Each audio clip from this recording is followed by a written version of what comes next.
Ndugu zangu, huu mradi wa Pi ni dude.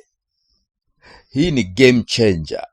Nataka niwahakikishie ndani ya moyo wangu ninajisikia kwamba imani nilionayo leo kuhusiana na huu mradi wa Pi ni kubwa kuliko nilivyoanza kuamini.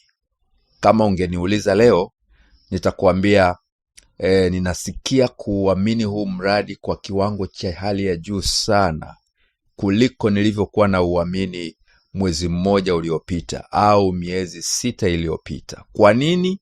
Kwa sababu kila siku au kila baada ya muda fulani ninapotazama yanayoendelea kufunuliwa, yale ambayo core team wanaendelea kuyafanya yanayofunuliwa, kila ninapoyatazama yanazidi kuniongezea imani kwamba mradi huu wa Pi unaenda kufanikiwa. Kwa hiyo ndugu zangu, haya nitakayoyajadili leo yanalenga kuendelea kuongeza imani ndani yako ya kwamba usije ukakata tamaa na huu mradi wa Pi. Hata kama Open Mainnet itasogezwa mbele, hata kama itaahirishwa tena na tena. Ndugu zangu, Dr. Nicholas nimemsoma, hana haraka kabisa na huu mradi. Ni tofauti na sisi tunavyoutazama. Sisi huu mradi kwa sababu tayari tulishakuwa na ile kiu, tulishakuwa na ile hamasa, tulishakuwa na yale matamanio ya kuingia Open Mainnet na kuanza kuenjoy faida za mradi wetu. Kila siku inayopita au kila wiki inayopita au kila mwezi unaopita tunaona kama tunachelewa. Lakini kwa namna ninavyomsoma huyu genius, huyu mtaalamu wetu, Dr. Nicholas na Pi team wanaonekana kutokuwa na haraka kabisa kutupeleka kwenye Open Mainnet.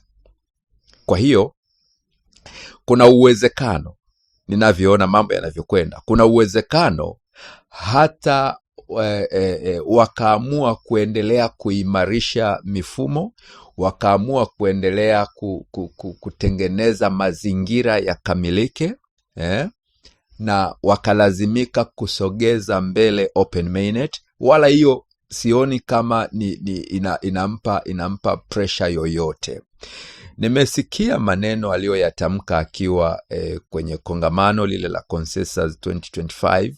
Nimesikia maneno kadha wa kadha ambayo ameyatamka, na nikijaribu kuyapima, ndicho ninachokiona mimi kwamba huyu ndugu hana haraka.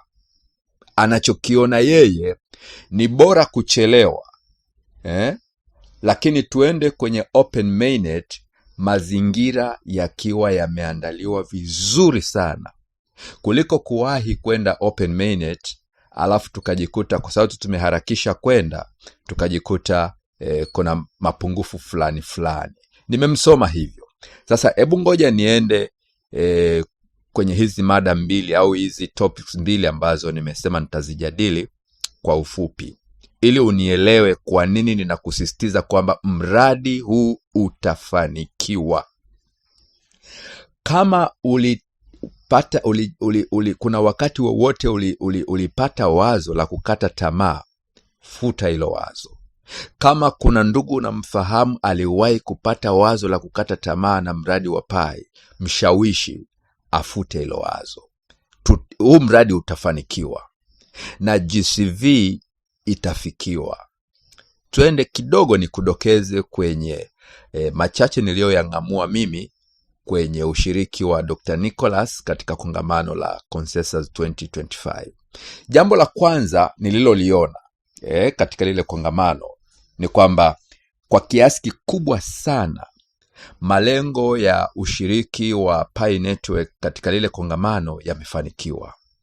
Nimegundua kwa kiasi kikubwa pioneers wengi duniani walikuwa wanatamani kuona Dr. Nicholas na Pi team wakizungumza taarifa nyeti au taarifa muhimu zinazohusu huu mradi wetu, wakicommunicate na pioneers au akiwasiliana na mapioneers duniani kupitia Consensus 2025. Lakini nilichokigundua tofauti na hiyo kabisa ni kwamba Dr. Nicholas alipokuwa anaenda kushiriki lile kongamano, lengo lake objective yake haikuwa ni kucommunicate na pioneers. Haikuwa ni kuwasiliana na mapioneer duniani. Hapana. Lengo lake ilikuwa ni kufikisha taarifa au information au habari za kuhusu mradi wa Pi duniani. Kwa maana kwamba lengo lake ilikuwa ni kucommunicate, ni kuwasiliana kuhusu huu mradi wa Pi na dunia ambayo haijui chochote kwa habari ya hii project ya Pi. Kwa hiyo basi, ukiangalia taarifa ambazo Dr. Nicholas alizirelease au aliziachilia kwenye lile kongamano kwa ujumla wake, sio taarifa zile nzito nzito, kubwa kubwa, au mpya ambazo hatukuwa nazo kama mapioneer. Hapana. Ni mambo ambayo sisi kama pioneers mengi tulikuwa tunayajua tayari, yako kwenye public domain kwetu sisi kama pioneers. Kwa hiyo alikuwa anawasiliana na ulimwengu usioelewa chochote. Kwa hiyo kwetu sisi ambao tayari tulikuwa ni mapioneers, taarifa zile alizozungumza Dr. Nicholas kule kwetu hazikuwa taarifa mpya. Na hapo ndipo utaelewa kwamba lengo lake haikuwa kwetu, ilikuwa ni kwa ulimwengu usiojua chochote. Kwa hiyo basi, kwa yale tu aliyoyazungumza akiwa kwenye lile kongamano, amefanikiwa kwa kiasi kikubwa kufikisha taarifa za mradi wa Pi duniani. Kwanza kwa sababu ameyazungumza yale mambo ya msingi kwa habari ya mradi wa Pi. Pili, ameyazungumza wakati ambapo dunia nzima inatazama lile kongamano. Na tatu, amefikisha kwa lugha rahisi na nyepesi ya kueleweka. Sasa jambo lingine nililoliona limejidhihirisha sana, ambalo linathibitisha kwamba malengo ya Pi Network yamefanikiwa kushiriki lile kongamano ni hili. Na hili bila shaka hata wewe umeliona. Ni kwamba tumefanikiwa sisi kama mapioneers, tumefanikiwa kupitia ile tunaita engagement, kupitia engagement ya mapioneers katika lile kongamano, wakati ambapo tulikuwa tunaangalia live sessions na tunashiriki kwa kucomment, kutoa comments zetu, live comments. Mapioneers duniani kote wamevamia lile kongamano la Consensus kwa kutoa comments zao, kwa kushiriki, kufanya engagement, kiwango ambacho nilikuwa ninamsikiliza yule moderator aliyekuwa na moderate ile panel ya watu 4 ambayo mmoja wao alikuwa ni Dr. Nicholas. Alitumia maneno haya, alisema the Pi Army, yani jeshi la Pi. Yani yeye alifika hatua akaita wale wana pioneers akawaita jeshi la Pi, yule moderator. Kwa hiyo CoinDesk kwa kiasi chake tumewalazimisha, tumewafikisha mahali pa kututambua kwamba sisi ni jeshi la community ya Pi duniani. Na ujue, inapofika hatua media kubwa kama CoinDesk ikaweza kutambua community ya Pi na kuiita tena, alifika mahali anasema hii community iko crazy, yani iko crazy, wamehamasika kwa habari ya mradi wao wa Pi. Alivyokuwa anaelezea jinsi hii community ilivyo active, jinsi ilivyo enthusiastic, ilivyo na muamko mkubwa katika masuala ya mradi wao, na jinsi ambavyo wanashiriki lile kongamano, wameteka lile kongamano kama limekuwa la kwao. Yule moderator alivyokuwa anaelezea, nikapata picha moja kubwa sana kwamba uwepo wa Dr. Nicholas katika lile kongamano na uwepo wa mapioneers kwa njia ya engagement yao katika ile platform, tumefanikiwa raise awareness, kuleta muamko mkubwa wa dunia kwa habari ya mradi wa Pi. Ndugu zangu, hili sio jambo dogo. Hili ni jambo kubwa sana sana. Kwa nini? Kwa sababu matokeo ya ushiriki wa Pi Network kupitia founder Dr. Nicholas kwenye lile jukwaa na matokeo ya sisi pioneers kushiriki kwa njia ya engagement yetu katika ile platform, matokeo yake ni mshtuko duniani na ule mwamko utakaotokea duniani, dunia nzima kuanza kufuatilia Pi ni kitu gani. Watakapoifuatilia wataanza kujiunga kwa kiwango kikubwa, na kutatokea strategic partnership za makampuni makubwa, za mashirika makubwa, za taasisi mbalimbali wataanza kushiriki sasa, kutamani kupata strategic partnership na huu mradi wa Pi. Ndugu zangu, kwa kiasi kikubwa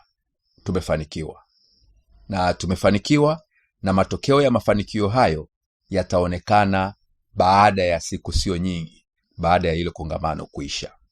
Kuna kitu kingine nilitaka nikutazamishe kidogo kama tathmini yangu niliyoiona. Kwa kweli muda wenyewe ulikuwa ni mfupi.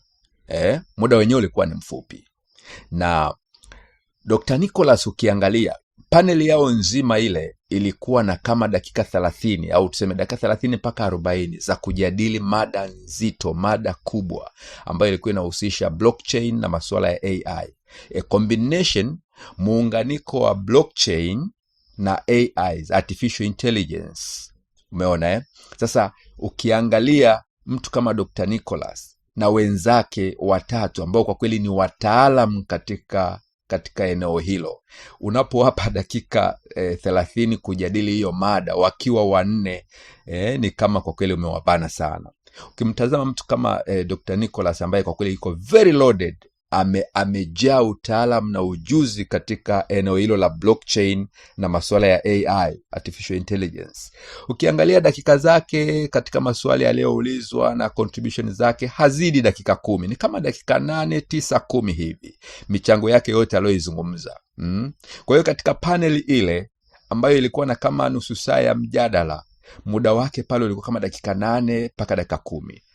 Uone sasa mtu akiwa loaded kiasi hicho kwa muda mchache hivyo anaweza kutoa mambo mengi kiasi gani. Sio mengi.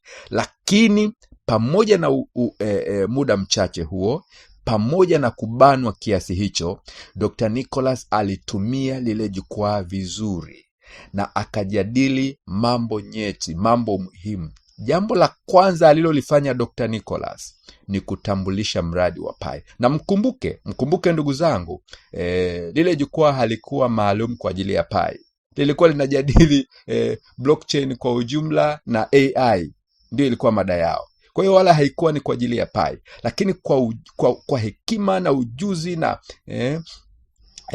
na ubobevu wake, cha kwanza alichokifanya ni kutambulisha mradi wa Pi duniani. Akauelezea Pi ni nini, na jinsi ambavyo Pi imetengeneza community, imetengeneza jamii ya watu zaidi ya milioni 60-70 kuendelea. Lakini pia akaeleza kwamba hii ni community na ndani yao wana cryptocurrency yao, wana coin yao inaitwa Picoin. Akaeleza hii coin imeanza kuchimbwa zaidi ya miaka 6 iliyopita, na akaeleza kwamba sasa tumeshafika hatua ya kwamba watu utofauti wa hii coin na coin zingine zote mnazozijua huko nje ni kwamba hii, ili mtu aweze kuimiliki, anafanyiwa KYC. Ni kitu kipya kidogo, anafanyiwa KYC. Na unamuona hata moderator anapomsikiliza mpaka anaanza kutengeneza maswali specific katika project ya Pi. Unaona, anaanza kuvutwa kuuliza maswali kwa habari ya project ya Pi. Dr. Nicholas kwa ujuzi na ubobevu wake, baada ya kutambulisha mradi, baada ya kutambulisha hatua za uchimbaji tulikofika miaka yote 6 hiyo, na akaonyesha kwamba inafanyika KYC, akaonyesha hata kwamba tuko kwenye masuala ya kuelekea open mainnet sasa. Akayajadili yale. Nimevutwa alipofika hatua ya kuanza kuzungumza umuhimu wa decentralization, ugatuzi wa hii miradi, hizi project, hizi applications. wakati analizungumza hilo jambo, akazungumza kipengele muhimu sana ambacho nimegundua wakati nikisoma white paper mara kadhaa. Nimekisoma hichi kipengele sana, itabidi nirudi kukijadili kipengele peke yake. Amezungumza masuala ya value capture, value capture, na akawa anajaribu kuonyesha kwamba kwenye mitandao hii mingine, kwenye web 2, anasema AIs zinapotumika, na hasa agents wa AIs hawa wanakusanya data kutoka kwa watumiaji, users. Yani wewe unapotumia internet, mimi ninapotumia internet, na wengine wanavyotumia internet, taarifa zetu zinakusanywa. Kwa mfano kwenye social networks kama Facebook, kama Instagram, data zetu zinakusanywa na zinakuwa zimekuwa hosted au zinahifadhiwa na maagent, AIs, artificial intelligence, kwenye hayo makampuni makubwa yanayomiliki hizo social networks. Halafu ona vizuri anachokisema, halafu value au thamani au faida inayotokana na hizo data, wanaofaidi ni wale maagenti au ni yale makampuni makubwa. Angalia tu vizuri, wewe unapoenda kuangalia video kwenye YouTube au unapoenda kwenye Facebook na kufanya interaction, kutafuta marafiki na nini, anasema taarifa zetu zinapokusanywa zinawanufaisha wale wenye makampuni makubwa. Sasa unaona au wewe views zako kwa mfano kwenye YouTube zinawanufaisha wale wenye YouTube na wale content creators. Lakini Dr. Nicholas kwa hekima, labda kama wenzangu ulikuwa hujaligundua hilo, alipokuwa anazungumza value capture, anazungumza kuhusu distribution, jinsi ambavyo ile value inaweza ikatawanywa ikamfaidisha hata user. Yani wewe uliye mtumiaji wa hii community network yetu katika miradi hii ya blockchain, kuna uwezekano wewe ambaye ni user wa kawaida, wewe ambaye unashiriki, kama unatazama contents humo, unatumia content zilizomo humo, na wewe ukafaidi. Mfano mzuri ni kwamba wewe kama ingekuwa ni kwenye YouTube, sasa wewe unakuwa ni viewer, unaenda kuview content ya mtu aliyeweka kwenye YouTube, and then yule aliyeweka content analipwa na ile kampuni. Wewe mtazamaji unatumia bando lako, unatumia muda wako, lakini wewe hufaidi chochote. Data zako zimetumika kuwanufaisha wengine. Dr. Nicholas anaelezea hiyo concept pale kwenye value capture na jinsi ambavyo inaweza ikatumika kunufaisha hata user, kuonesha kwamba unapokuwa katika miradi hii ya blockchain ikitengenezwa vizuri, anamaanisha kwamba hata wewe tu mtumiaji wa mtandao unatakiwa ulipwe. Nimeyaona hayo, ameyajadili kwa umahiri wa hali ya juu sana. Nikasema kwa kiasi kikubwa ndani ya muda mchache wa dakika 8, 9, 10, genius Daktari Nicholas amefanikiwa kufikisha ujumbe muhimu sana kuhusiana na mradi wetu huu wa Pi duniani. Kwa tathmini yangu fupi, ninaamini amefanikiwa kwa kiasi kikubwa katika malengo ya ushiriki wa Pi Network katika Consensus 2025. Matokeo ya ushiriki au matokeo ya impact tulioisababisha yataanza kuonekana baada ya kongamano kuisha. Mimi kwa mtazamo wangu, na kwa sababu nilisema nitajadili kwa kifupi, sio kwa undani sana, ninaona kwanza tumefanikiwa kufikisha taarifa ulimwenguni kwa habari ya mradi wa Pi, undani wa Pi kidogo, ili sasa ulimwengu upate kiu na hamu ya kuendelea kufuatilia mradi wetu. Kwa hiyo ndugu zangu, hii peke yake ikupe hamasa, ikutie moyo kwamba hujakosea kuwa pioneer. Usije ukakata tamaa na ukauacha huu mradi. Huu mradi utafanikiwa. Safari ya huu mradi, kwa kumsikiliza tu Dr. Nicholas na kwa ushiriki wetu tu kwenye Consensus 2025 na kwa ule muamko tulioupeleka duniani, na unaona sasa dunia inaanza kuvutika na kutaka kuingia kwenye mradi huu kwa kiwango kikubwa. Ndugu zangu, ninyi mliouanza huu mradi, pioneers kwa miaka 6, msije mkaachia ngazi wakaja watu wengine nyuma yenu kuja kufaili mradi mlioujenga toka mwanzo, alafu ninyi mnaukatia tamaa leo. Nataka nikutie moyo usonge mbele kwenye huu mradi. Pengine hata kama open mainnet itachelewa kidogo, isikuvunje moyo na isikukatishe tamaa, tutafanikiwa. Twende kwenye mada yangu ya pili.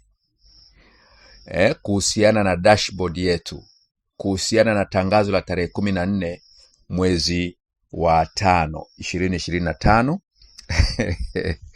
Unaona nini wewe? Hebu niambie, wewe unaona nini katika lile tangazo tulilowekewa kwenye dashboard zetu? Wewe unaona kitu gani?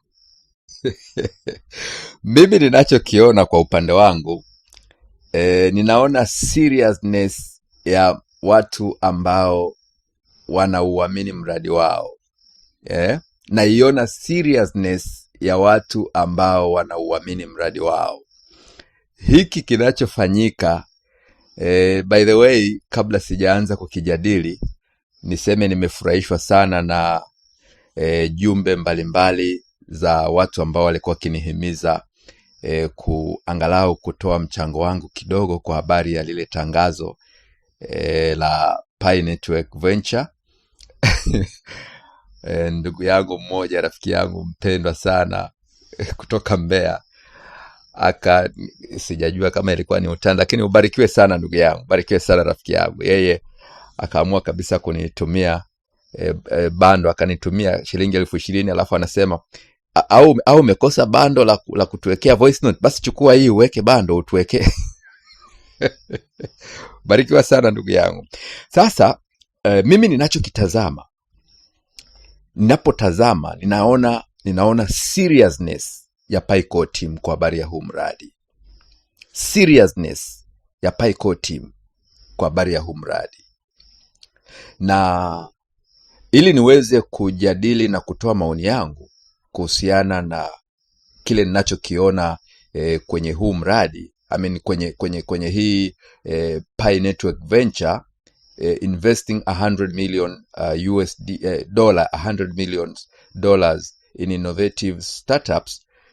Ili niweze kutoa mchango wangu, ilibidi nikupitishe kidogo kwenye yaliyoandikwa kwenye lile tangazo, nikusomee tu aya kadhaa, alafu nitatafsiri kwa maneno yangu, sio tafsiri rasmi, alafu nitarudi sasa kutoa mchango ninaouona mimi. Lakini kwa haraka kuna strategies, kuna mikakati kama mitatu ambayo unaiona Pi Core Team wameianzisha awamu kwa awamu, na huu sasa ni mkakati mwingine. Unakumbuka wakati walipotupeleka kwenye Open Network tarehe 20 ya Februari 2025, baadaye tuliona wakitupeleka kwenye ile Pi Day, wakitupeleka kwenye auction, Pi Domain Auction, mnada wa majina ya Pi, mnada. Na nilikueleza nini maana ya ule mkakati. Lakini pia mnakumbuka walishatupeleka kwenye mkakati wa PiNet Ads, matangazo ya kwenye ecosystem ya Pi. Na sasa wakaja wakatupa tangazo kwamba tarehe 14 ya mwezi wa 5 kuna jambo litafanyika kwenye ecosystem, watatuletea mambo muhimu. Kwa hiyo watu wengi kwa kuona hilo tangazo, haijawa kawaida ya Pi Core Team kutuandaa kwa ajili ya tangazo. Yani kwa mfano wanataka kututangazia development yoyote au maendeleo yoyote au jambo lolote ambalo wanataka kulifanya, haijawa kawaida yao kutuandaa, yani kutupa notice, ilani kwamba tutawaleteeni tangazo fulani. Haijawa kawaida yao. Kwa hiyo kwa kipindi hiki walipotupa ile ilani ya kutuandaa, watu wengi walisema kwa sababu hii si kawaida ya Pi Core Team kutuandaa, bila shaka safari hii wanataka kutuletea jambo linalohusiana na Open Mainnet, au linalohusiana na zile DApps 100, au linalohusiana na GCV. Watu wengi walitabiri mengi kwa sababu tu ya ile alert, ile ilani ambayo Pi Core Team walitupatia. Na kwa kuwa wengi walitabiri hivyo, Ilivyokuja kutokea kwamba tangazo lenyewe tunalopewa tarehe 14 mwezi wa 5 linahusiana na launching ya Pi Network Venture, wengine wakavunjika moyo. Hawakuona kama hili ni jambo kubwa sana. Hawakuona kama hili ni jambo lililostahili kutolewa ilani mapema. Wakasema Pi-Core team wametuangusha. Tulitarajia watatuletea mambo makubwa kwamba labda pengine open mainnet ni siku fulani, tujiandae kwa ajili ya open mainnet, au zile dApps zinaachiliwa zianze kufanya kazi, au labda GCV. Yani tulitarajia tuletewe taarifa kama hiyo, moto. Alafu wanakuja kutupa hii launching the Pi Network Venture, investing 100 million in innovative startups. Kwa hiyo ikaonekana kwenye mioyo ya baadhi ya pioneers kama ni jambo la kuvunja moyo, sio jambo kubwa sana. Lakini hebu tujiulize ndugu zangu, kama haijawa kawaida kwa Pi-Core team kutupa ilani, kutuandaa kwa ajili ya tangazo fulani, haijawa kawaida yao. Safari hii wametuandaa, alafu wakaja wakaachilia kitu ambacho sisi kama pioneers tunakitazama sio kikubwa sana. Hii ikupe tafsiri gani? Ikupe tafsiri kwamba kwa mtazamo wao Pi-Core team, waanzilishi, founders, wao wanaliona hili jambo kubwa sana.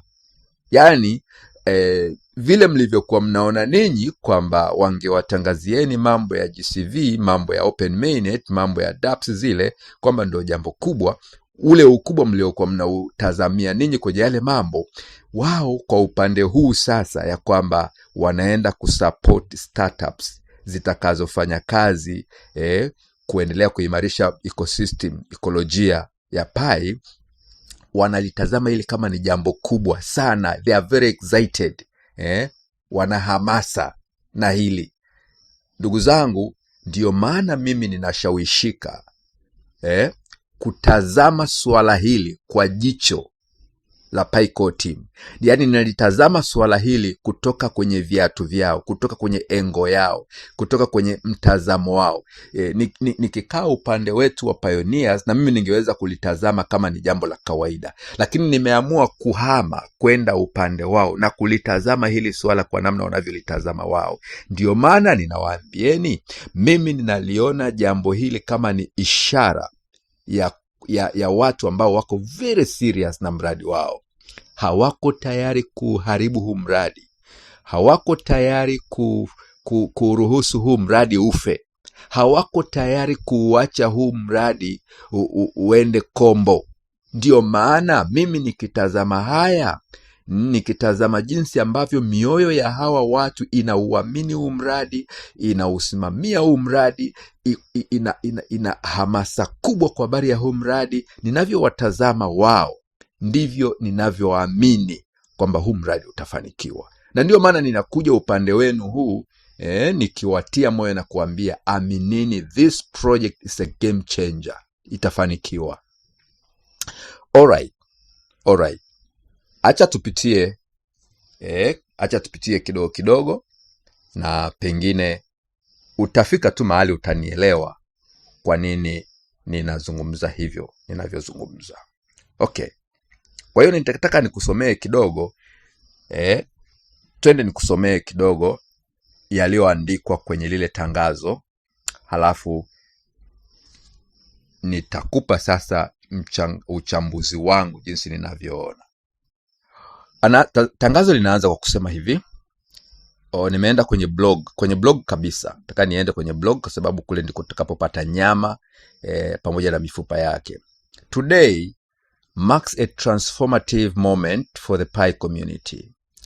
The Pi Foundation is thrilled to announce the official launch of the Pi Network Venture, a development initiative of 100 million held in Pi and USD, which will strategically invest in startups and businesses, including those that advance the utility, adoption, and real-world impact of Pi. Anasema hivi, leo anajaribu kuonyesha kwamba leo hiyo siku ambayo wameweka hilo tangazo sasa, kwa akisema leo sio kwa maana ya leo tunapojadili, hapana, leo kwa maana hiyo siku ambayo wameweka hilo tangazo inaweka alama au inaacha alama katika jamii yetu ya Pi, kwa sababu ni siku ambayo Pi Foundation, bila shaka Pi Foundation mnaifahamu, ilishaandikwa kwenye white paper. Pi Foundation inatangaza rasmi uzinduzi wa Pi Network Venture. Hii Pi Network Venture ni mradi, na wenyewe ni mradi ndani ya mradi.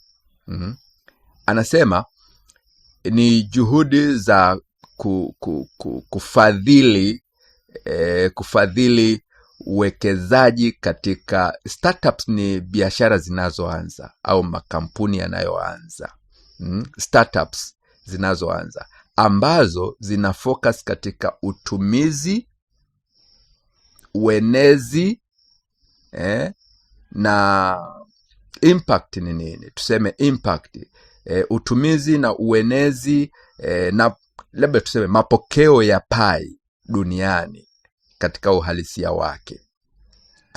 Pi, alafu anasema ule uwekezaji anaouzindua ni wa dola milioni 100, ambazo, hii ni muhimu sana ambazo zipo katika Pi na katika USD. Ili nilisisitize hizi dola milioni 100, kwa sababu nimeona ndugu zetu wengine wanajaribu kusema huu ni uwekezaji in terms of dollar, yani kwamba Pi Core Team wanaenda kufadhili makampuni au startups, biashara zinazoanza kwa kuwapa dola. Ni kweli hapa imeandikwa hizi dola 100 zipo katika dola kwa maana ya fiat money, hela kabisa, zile dola za Marekani, lakini pia zipo katika Pi. Ni ufadhili kwa njia ya Pi na kwa njia ya dola. Tuendelee kusoma, utakutana na ufafanuzi kule mbele. Anasema Pi Network Venture is established through the Pi Foundation, an ownerless organization intended to steer the long-term development of the Pi ecosystem and help facilitate the sustainability and functionality of the network for the future. The Pi earmarked the initiative for the initiatives comes from the 10% of token that are specifically allocated for the foundation reserves. More information on Pi supply and tokenomics is available here. Okay, this moment marks a pivotal step forward for Pi, especially now that Open Network has launched and external connectivity is enabled, opening the door to more impactful utility creation and real world integration. Ndugu zangu, sitafsiri neno kwa neno, lakini tu niseme anachokizungumzia hapa kwenye aya hii ni kwamba Pi Foundation iliyotengenezwa kwenye white paper, ambayo ilipewa 10% ya zile bilioni 100 Pi. Mnakumbuka kuna bilioni 100 Pi tokens, na 20% ambazo ni bilioni 20 ni kwa ajili ya Pi Core Team, 5% ambazo ni Pi bilioni 5 ni kwa ajili ya liquidity, 10% ambazo ni dola bilioni 10 zilikusudiwa kuwekwa kwenye Pi Foundation. Sasa hizo, alafu 65%, bilioni 65 ndio za kuchimbwa na community. Sasa anasema zile bilioni 10 zilizotengwa kwa ajili ya Pi Foundation kwa ajili ya grants mbalimbali ndizo ambazo zinatakiwa kutumika hapa sasa katika hii sponsoring facilitation hii ya startups na businesses.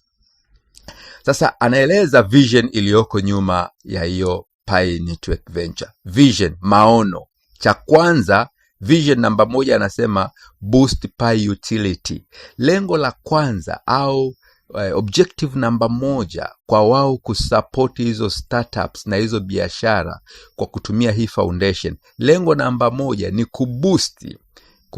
ni kuongeza utumizi wa Pi, utility ya coin ya Pi.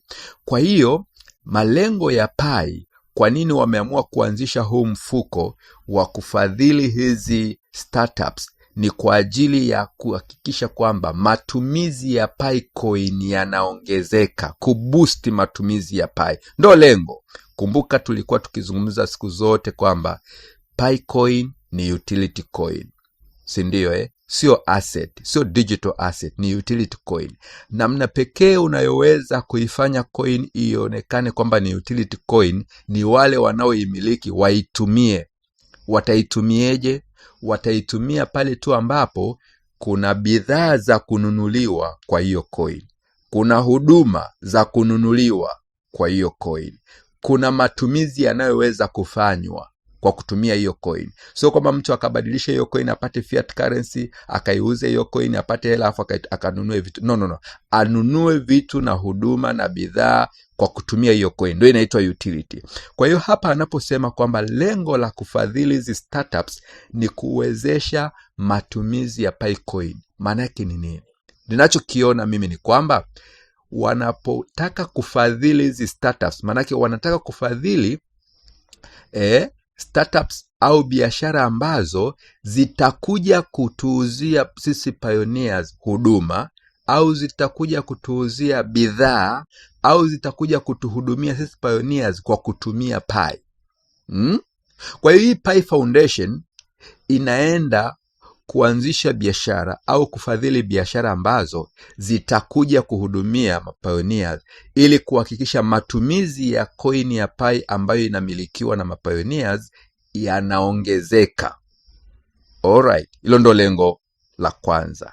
Lengo la pili, anasema enable more of the world's production onto Pi network.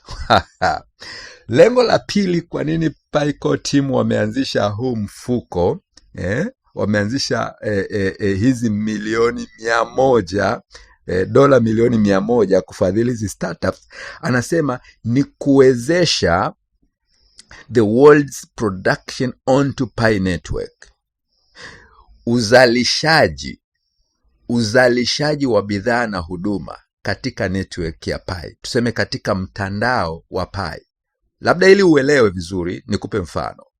Kwa sasa hivi kuna watu wanatengeneza magari, lakini hayo magari wanayatengeneza nje ya mtandao au ecosystem ya Pi.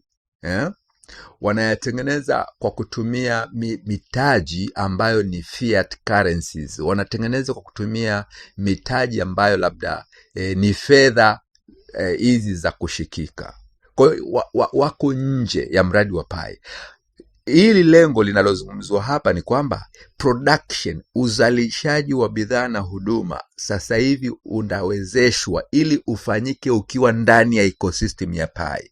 Yaani maana yake wewe kama unaweza kutengeneza huduma, unaweza kutengeneza bidhaa, unaweza kutengeneza application programs zozote ambazo ni utility programs, uzitengenezee ndani ya ecosystem, uzitengenezee ndani ya, yani sio uzizalishe kule nje alafu uje uziuze humu ndani.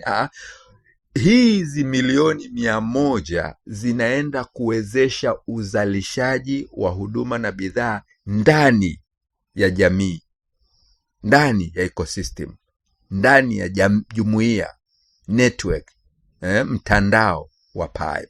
Kwa hiyo anasema lengo la kwanza ni kuongeza utumizi au matumizi ya coin ya Pi. Lengo la pili la uanzishwaji wa huu mfuko ni kuwezesha uzalishaji ufanyike ndani ya network ya Pi.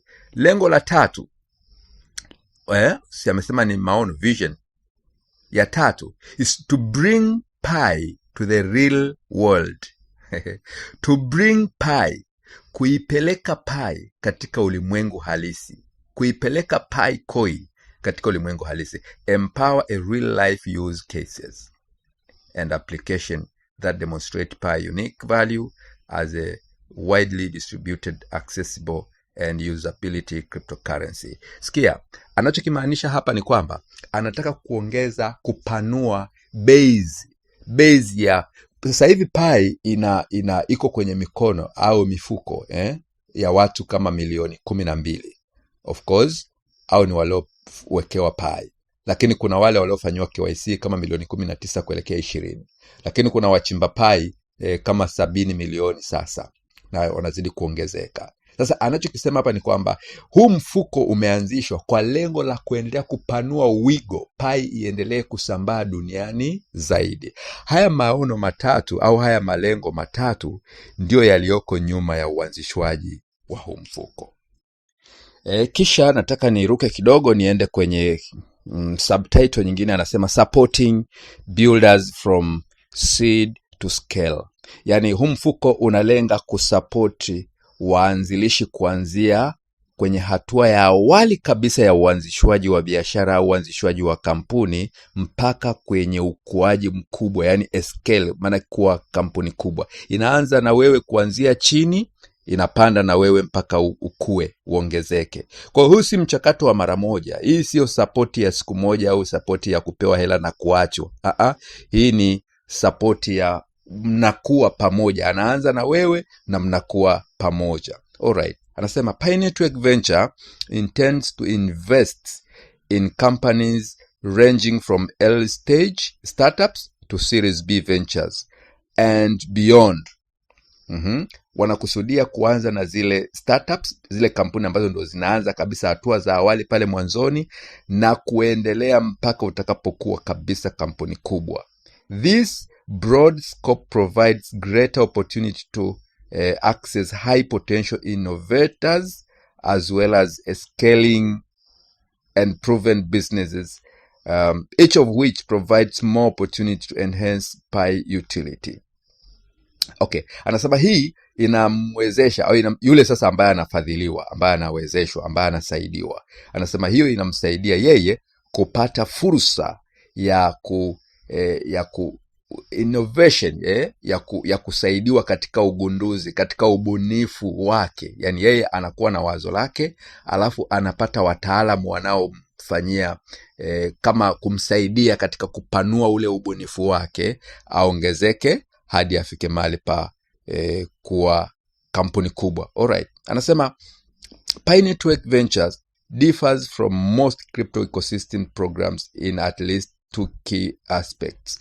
Anasema hii Pi Network Venture, huu mfuko au huu mradi sasa, unajitofautisha au unatofautiana na ecosystem za sarafu fiche zingine angalau katika maeneo mawili makubwa. La kwanza, anasema while blockchain native startups will certainly be part of the portfolio, Pi Network Ventures investments will also focus heavily on general technology sectors, including generative AIs and AI applications, fintechs, embedded payments, e-commerce platforms, marketplace, social networks, and real-world consumers and enterprise applications.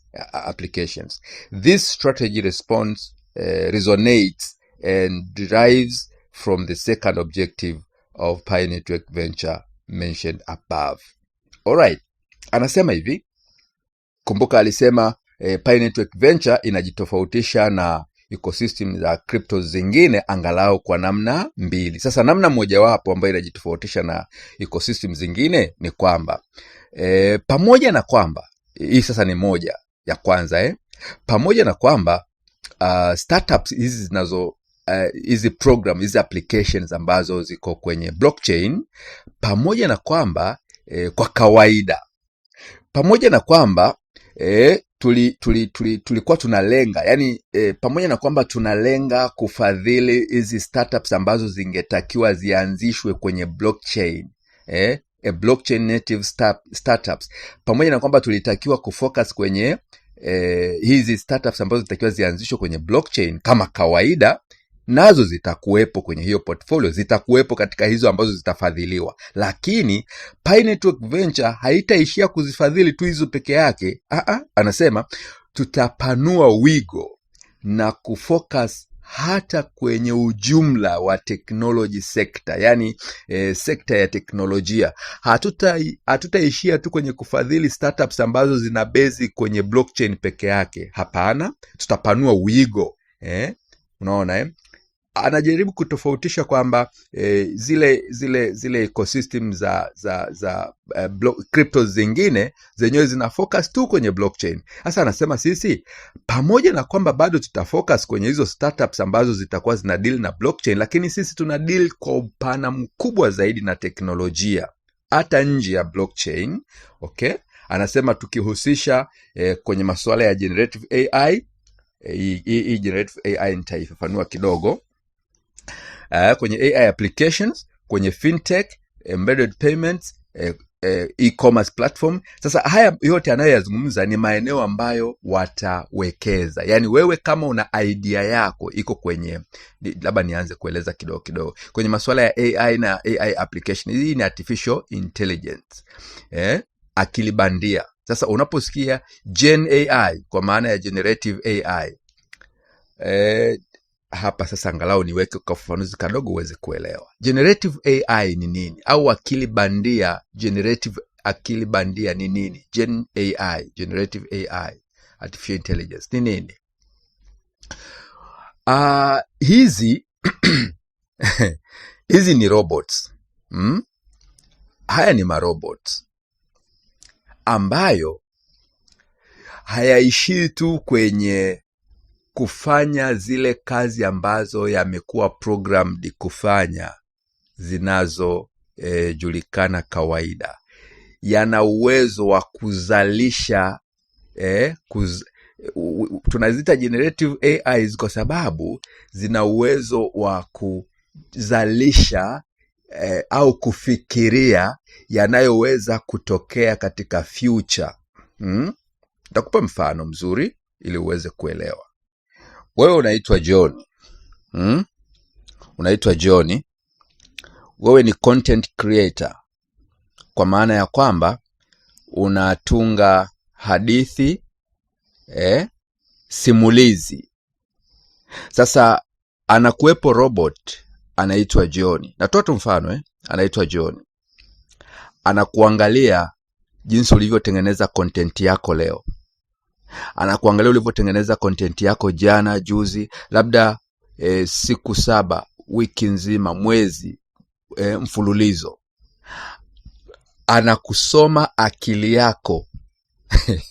Anakusoma unavyofikiri, unavyotunga simulizi zako. Anakusoma unavyoongea, lafudhi yako, kila kitu. Na kueleza nini maana ya generative AI. Anakusoma.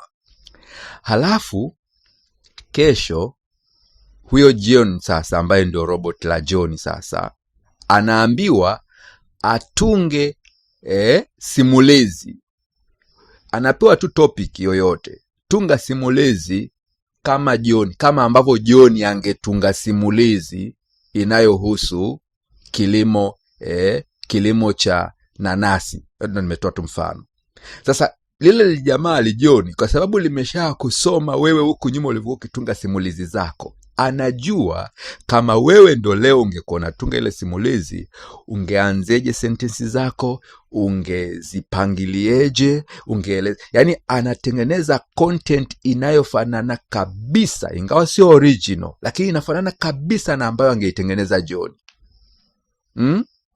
Content creation ni AI ambayo inatengeneza contents za wakati ujao, yani ambazo mwenyewe bado hujazitengeneza, lakini inakutengenezea kama vile wewe ndio umetengeneza. A generative AI.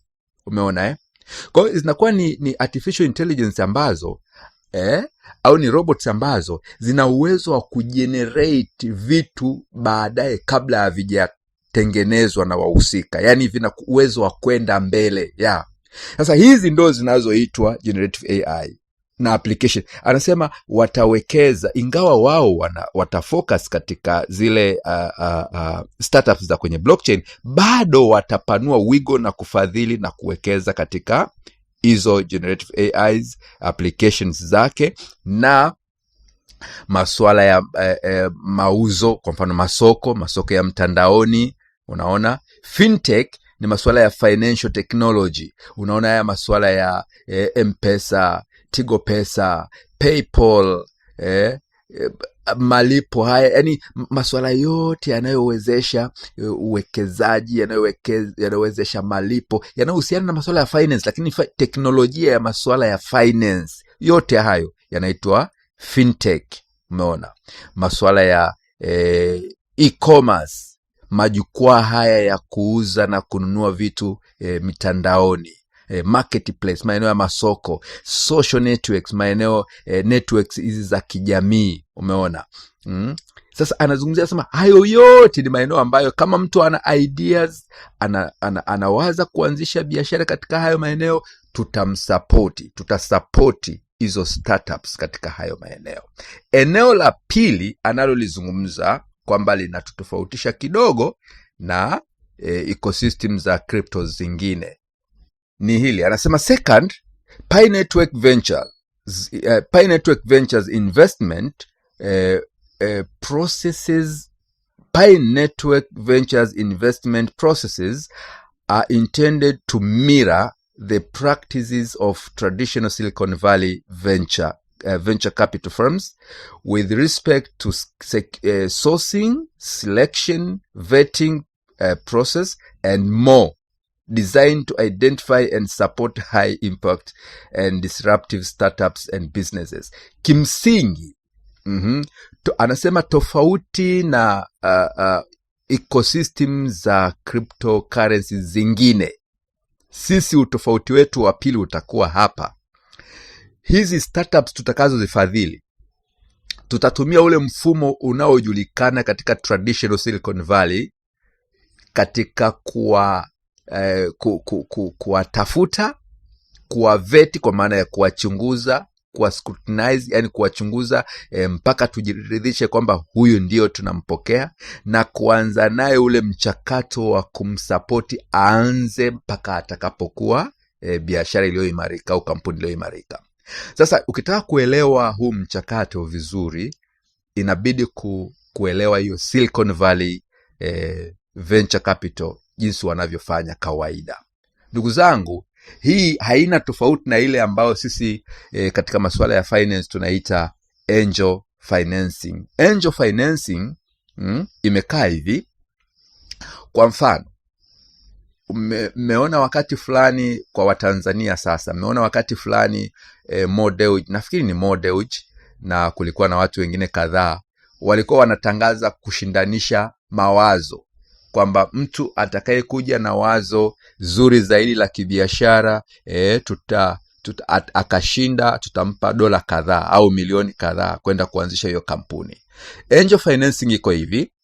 Kuna kuwepo na watu ambao wameshaanzisha makampuni yao makubwa, wana hela zao, wana mabiashara makubwa. Sasa wanataka kuzirudisha kwa jamii, lakini wanazirudishaje zile faida kubwa kubwa walizonazo? Anaanzia ka foundation fulani, labda ya milioni kadhaa, labda bilioni 5, 10 ngapi, anaziweka kwenye foundation. Alafu anatangaza wale watu wenye startups, anaandaa business plan yake inayoonyesha wazo lake, anahitaji kusapotiwa wapi na wapi ili aweze kulianza, au hata ameshalianza lakini ili aweze kupanua. Alafu anaonyesha huyu atakaye ni sapoti atapata faida hii. Si tu kwamba anakupa kama anakugawia bure, hapana. Unaonyesha labda utampa shares kiasi kadhaa kwenye hiyo kampuni yako, au labda utampa benefits zipi akikusupport. Kwa unaonyesha profitability ya hiyo idea, unaonyesha jinsi hiyo idea inaweza capture soko kiasi gani, na unaonyesha potential ya hiyo idea yako. And then ukimaliza unaiandika hiyo sasa in a paper kama presentation. Alafu kuna kuwepo na hao watu ambao tayari wana nia hiyo ya kusupport, unawapelekea hizo. Kwa anaangalia labda hizo startups labda ziko 10, ziko 20. Kama tu mfano mzuri ni ule ambao wale utangaza wakati fulani kushindanisha mawazo. Anaziangalia. Kwa kishaangalia anasema okay, yuko interested labda haya masuala ya applications za masuala ya usafiri kwa mfano, labda anaangalia hii, anasema okay, hii inahitaji labda milioni 50, na milioni 50 ndani ya miaka 2-3 itakuwa imeshaanza kuingiza faida kiasi hiki, na mimi nitakachokipata bashia hizi. Anamwana wekeza hizo milioni 50 kwenye kampuni yako, like an angel financing. Lakini sasa sehemu mojawapo huwa si tu pesa peke yake, ni pamoja na uzoefu, kwamba unaweza ukamshirikisha kwenye masuala ya management ili akupe uzoefu wake. Sasa actually ile Silicon Valley kule California ndicho wanachokifanya. Lile ni eneo maalum kabisa, ni kama vile naita business incubation. Masuala ya malezi ya kibiashara yanafanyikaga pale kwenye Silicon Valley. Ni eneo maalum la kiteknolojia. In fact teknolojia nyingi sana Marekani, makampuni makubwa Marekani yaliyo spring forth Marekani, mengi yamepitia pale Silicon Valley, yamelelewa na wale wataalamu wa teknolojia pale Silicon Valley. Kwa mfumo huu mnaenda una present idea yako, jinsi ilivyo potential, jinsi inavyoweza kucapture soko, inavyoweza kuwa biashara kubwa. Wakiipenda wanaanza kukusupport, kwanza kifedha, lakini pili kiutaalamu, ushauri, kwa uzoefu na kusimamiwa, kulelewa, kuwa mentored mpaka ikue. Sasa ule mfumo ule unaotumika Silicon Valley pale, ndio huu Dr. Nicholas anasema ndio watakaotumia kwenye huu mfuko wa Pi Network Ventures. Ndio ule mfumo ndio watautumia. Na anasema ule mfumo hautumiki kwenye hizi ecosystem za crypto zingine. Anasema sisi tutautumia huo mfumo. Na ndugu zangu, mnamjua Dr. Nicholas kwenye Silicon Valley, yeye ni mmoja wa hao wataalamu ambao wamekuwa wakilea makampuni mengi sana pale kwenye Silicon Valley. Kwa anaposema atautumia ule mfumo, ni mfumo ambao anaujua vizuri, na atautumia sasa huku ndani ya ecosystem ya Pi kuhakikisha analea makampuni, analea startups ambazo zitatengeneza huduma na bidhaa, zitahudumia soko hili ambalo liko tayari kuhudumiwa, ecosystem ya Pi, na atazilea hizo bidhaa, hizo huduma, hizo biashara na hizo kampuni zikue kwa kutumia hii Pi Foundation. Ndugu zangu, ndio maana kwa kuyatazama haya yote na huu mchakato wote anaouelezea Dr. Nicholas, nilipoutazama nikasema this guy is very serious. Huyu mtu analea huu mradi kama vile kuku anavyowatamia yale mayai yake mpaka ayaangue, anatamia vifaranga mpaka vikue. Yani Dr. Nicholas anaulea huu mradi kwa wivu mkubwa sana. Imagine ameanzisha ecosystem, ametupa purchasing power, kwa maana ya kutupa Pi, tumezichimba, tunazo mifukoni. Sasa anataka kutengeneza watoa huduma na wauza bidhaa kwa kuanzisha startups, na anazisimamia, anazilea ili zije zihudumie ecosystem. Huyu ni mtu yuko serious na hataki kuacha huu mradi upotee. Hicho ndicho ninachokiona. Sasa nataka niende kwenye subtitle nyingine anakosema how investments will work. Na hapa ndipo ambapo nataka niwekeze muda kidogo kujadili. Sasa nitasoma alafu baadaye nitarejea kujadili hiki kipengele, kwa sababu nimeona kimeleta maswali kidogo kwa ndugu zangu waliochambua kidogo au waliokuwa wanajaribu kuelezea hili tangazo. Nitarejelea hapa, nitasoma, nitafafanua, alafu nitarudi kutoa sasa maoni yangu. Nitasoma, anasema how investments will work. Ni kwa jinsi gani huu uwekezaji utafanya kazi. Yani anajaribu kufafanua, kuonyesha huu uwekezaji wa Pi Network Venture kwenye hizi startups utafanyaje kazi. Yani watawekezaje kwenye hizo startups. Anasema hivi, while the investment will generally be denominated in US dollar terms. While the investment will generally be denominated in US dollar terms, Pi Network Venture will seek to make the majority of its investment directly in the form of pie. Ndugu zangu, ninyi ambao mlikuwa mnaamini au mnadhani Dr. Nicholas anaenda kugawa, make kuna mtu mmoja alinitumia ujumbe akaniambia, Dr. Nicholas atatoa wapi mabilioni yote haya ya kuwagawia watu? Mlikuwa mnajua Dr. Nicholas anaenda kuchukua US dollars na kuwagawia hizo startups? Hapana. Sikiliza hii sentensi. Anasema, while the investment will generally be denominated in US dollar terms, ingawa uwekezaji kiujumla utathaminiwa kwa dola, yani kwa mfano tunawekeza kwenye startup hii, tutawekeza viwango vinavyothaminiwa katika dola. Ndicho anachokisema. Anasema ingawa uwekezaji utafanyika kwa viwango vinavyothaminiwa katika dola, Pi Network Venture itajitahidi kufanya sehemu kubwa ya uwekezaji wake directly, moja kwa moja, kwa njia ya Pi. Unaona maana yake anachokisema? Ndugu zangu, zile ulizosikia kwamba Pi Network Venture inaenda kuwekeza milioni 100 katika hizi startups, haiendi kuweka dola, yani dola moja ya Marekani, dola 2, eti dola milioni 100. Hapana.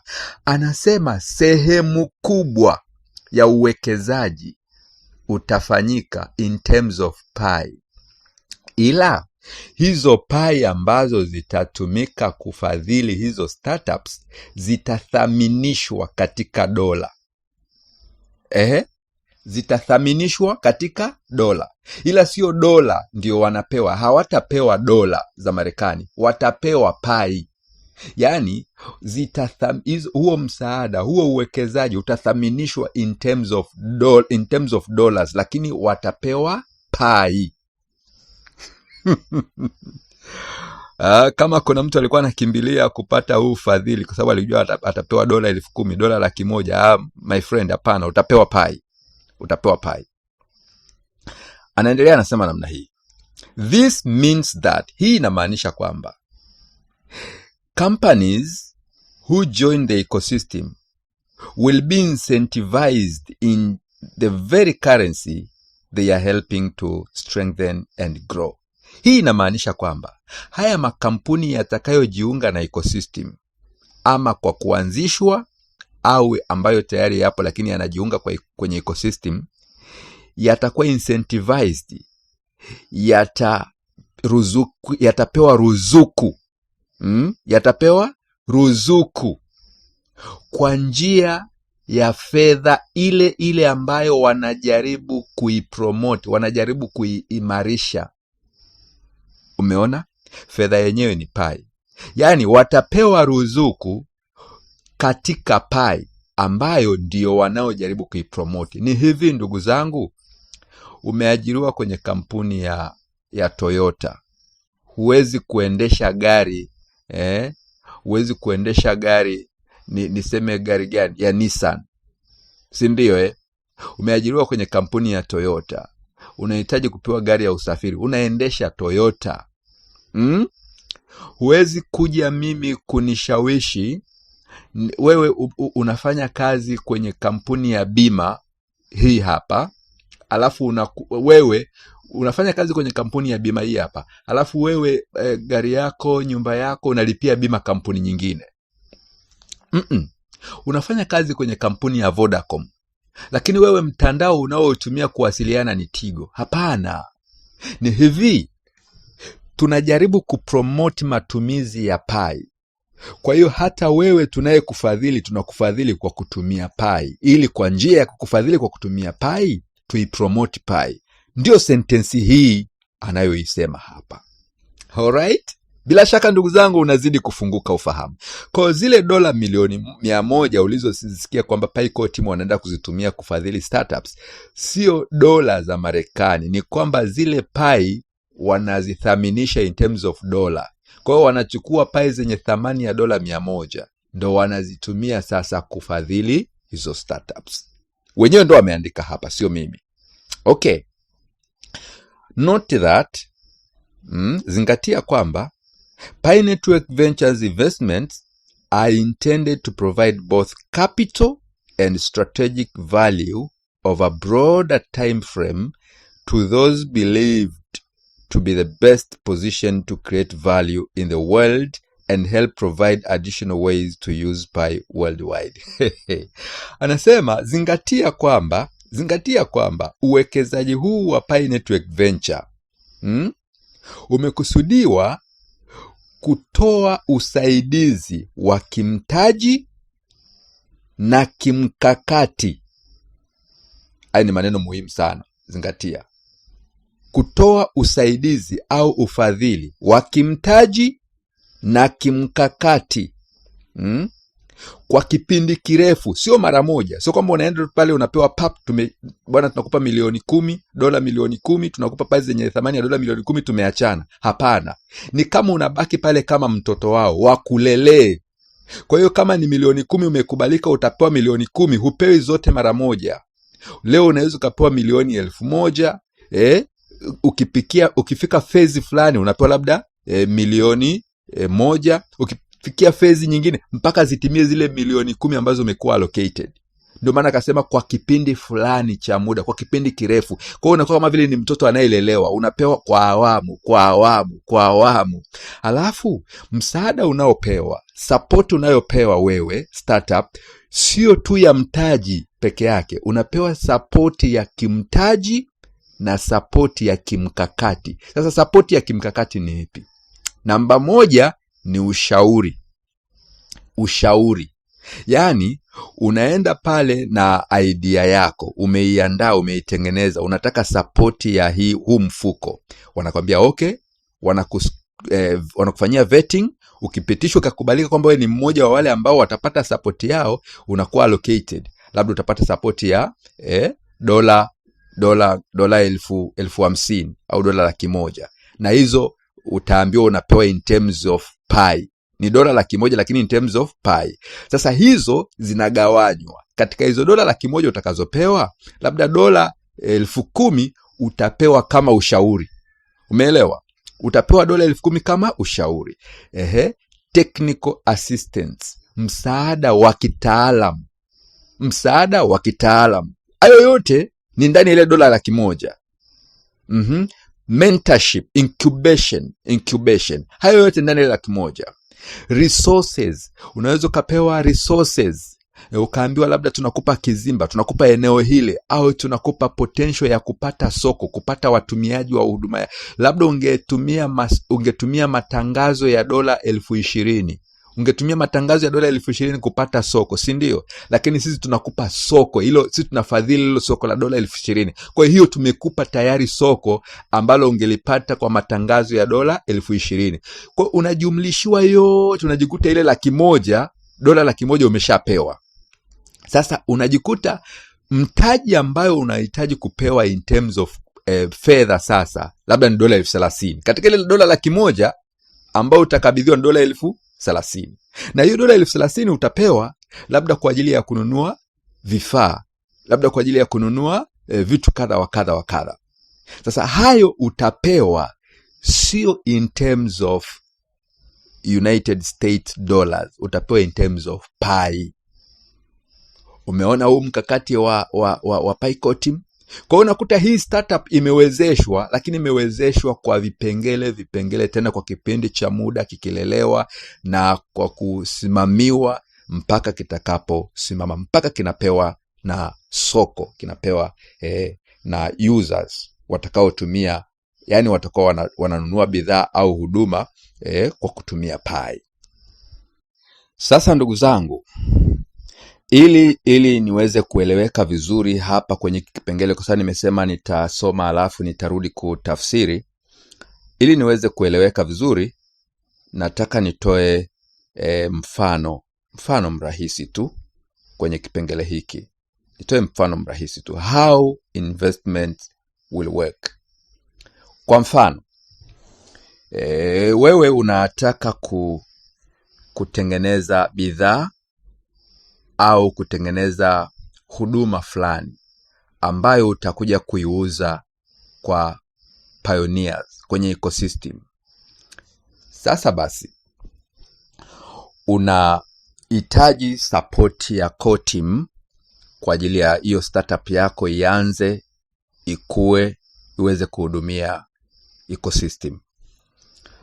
Unaandaa project yako vizuri, unaandaa business plan ya hiyo project vizuri, inayoonyesha mahitaji hatua kwa hatua, requirements zake. Katika requirements zile pengine kuna tools, kuna vitu, resources utazihitaji ambazo inabidi ziwe acquired kabisa kutoka dukani. Labda utahitaji vifaa vya labda kama makompyuta, utahitaji vifaa vya aina hiyo. Halafu baada ya hapo utahitaji kutengeneza programs zitakazo run katika labda Pi browser. Sasa kwa mfano blockchain ya Pi, application hizo, and then utaenda hatua kwa hatua. Baadaye utaanza kuuza huduma fulani. Sasa tuseme wewe ni startup ambayo unataka kuuza huduma, sio bidhaa, kuuza huduma.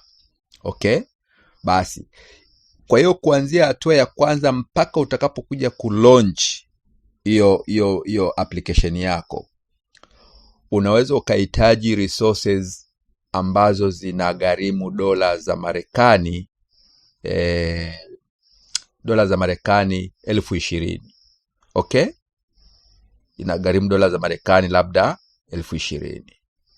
Sasa baada ya hapo utahitaji kufanya consultation, technical consultation, ushauri wa kitaalamu. Yani maana yake utahitaji kuconsult, labda kuajiri mtaalamu wa masuala hayo ya IT, wa kukusaidia hapa na hapa na hapa, au kukusimamia hivyo, ambayo hiyo gharama za consultation inaweza ikakugharimu labda dola 30,000. Kwa hiyo jumla itakuwa dola 50,000. Unaziorozesha, probably inafika jumla 80,000. Ninachokiona mimi, kwa sababu Pi core team wamesema huu msaada ingawa wataudhaminisha kwenye USDs, lakini kwa kiasi kikubwa watajitahidi kuutoa kwa in terms of Pi. Sasa hoja yangu au huu mfano nao jaribu kuujenga ni kukuonyesha namna watakavyokusaidia. Ikiwa unahitaji kununua baadhi ya equipments ambazo zinagharimu dola 20,000, ninachokiona mimi Pi core team watakachokifanya, watakulink au watakuconnect na a partner company ambayo sasa hivi tunapoongea tayari wanao hao mapartners wanaouza hizo equipment unazozitaka wewe. Tunaenda pamoja Watakuconnect, watakulink na a partner company ambao hizo resources unazozitaka wewe kwa ajili ya hiyo startup yako unaweza kwenda kuzinunua kwao. Na kwa sababu Pi core team wameshaongea na wale nao ni sehemu ya strategic partners kwenye ecosystem ya Pi, watakuuzia kwa Pi, hawatakuuzia kwa USD. Kwa sababu unaweza kusema sasa mimi Pi core team wanataka ili kunisupport huu mradi inabidi wanipe dola ili nikanunue vifaa. Wao watakuwezesha kununua hivyo vifaa hivyo vyote unavyovitaka vya dola 20,000 au 30,000, lakini utavinunua kwenye strategic partners wao ambao wamekubali kuwauzia pioneers resources hizo kwa Pi. Si mpaka sasa hivi tunapoongea tayari wameshaongea na baadhi ya makampuni wako tayari kupokea Pi kutuuzia vitu. Kwa hiyo ninachokiona, huo ndo mtazamo wangu, lakini kwa sababu ya ile kauli yao ya kusema watatufadhili kwa kutumia Pi, sehemu kubwa ya ufadhili huu watakaoutoa ni kwa kutumia pai, sio kwa kutumia dola, kwamba tunawekewa madolari kwenye akaunti, madolari ya Kimarekani ujaziwe kwenye akaunti. We nani bwana? Wanakufadhili kwa kukupa pai. Sasa wanachokifanya, watakulinki na partners wao ambao wako tayari kukuuzia hizo equipment kwa pai, alafu wao wanakupa pai sasa ambazo utaenda kuzitumia kununua hizo equipment. Kwa hiyo utaenda kununua kwa pai kule. Utakapoenda kununua kwa pai hizo resources, twende pamoja, najenga hoja hapa. Utaenda kununua zile resources kwa kutumia pai, si ndio? Utazileta, utaanza kufanya kazi. Wale utakao wa consult, kumbuka wamesema watafanya kwa mfumo wa Silicon Valley. Silicon Valley, unapotaka kuanzisha kampuni au startup business, yani wewe unaenda pale huna kitu, unaenda mikono mitupu. Silicon Valley pale unaenda una idea tu kichwani, unapewa unapewa vifaa, equipments, unapewa utaalamu, unapewa ushauri, unaanza kujenga kila kitu kuanzia chini mpaka ile prototype ile pilot project, mpaka inakuwa kampuni kubwa. Ndio Silicon Valley, ndio tabia yao. Sasa ndicho Dr. Nicholas anachokisema, watatumia mfumo huo. Manake utaenda pale kwake na idea tu, atakupa pai za kwenda kununua resources.